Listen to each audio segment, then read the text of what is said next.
Kilalanin natin ang mga players na tatanggalin na ngayong season at yung iba naman under observation pa. Sila yung mga players na dati na ninyong narinig at yung iba naman ay bago lang nadagdag sa ating listahan. Pinakauna nag-aamok ngayon ng trade sa yung Titan Ultra at dalawa talagang subject sa kanilang trades para magkaroon umano ng mas pinabata version ng Titan.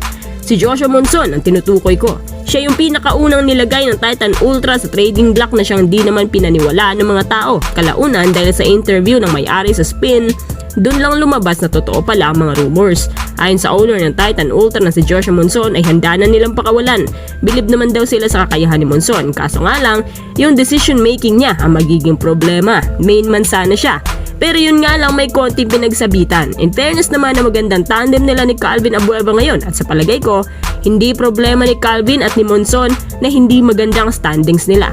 Sadyang hindi lang nagkakatugma ang playing style ng dalawa sa mga supporting cast na meron sila. Pangalawa ito si Paul Lee dahil ang Magnolia Hotshots may issue na ibebenta na raw ni boss ang franchise kaya magkakaroon na ulit ng big revamp ang Magnolia Hotshots dahil binago naman ang coach, pababa naman sa mga players ulit ang babaguhin. Unang tatanggalin sa Magnolia si Paul Lee talaga pagkatapos ni Joseph Eriubu, ibababa sa roster si Paul Lee at si Paul Lee naman daw talagang isusunod. Parang napagod na masyadong Magnolia sa kakahintay kung kailan ba talaga siya magiging dominant ulit lalo na sa 3-point line. Siya ay nagkaka-average lang naman ng 2 to 4 points per game. Minsan di pa nga umaabot kaya tamang desisyon talaga ang pag-trade sa kanya.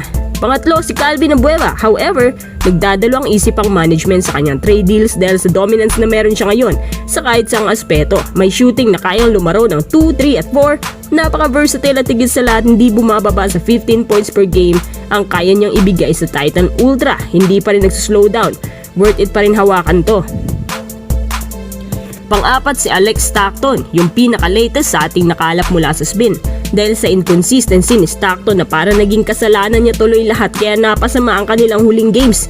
Ayon din sa Converge Management, maghahanap daw sila ng ibang wing depende sa magiging performance niya laban sa Ginebra. Matinik naman si Stockton.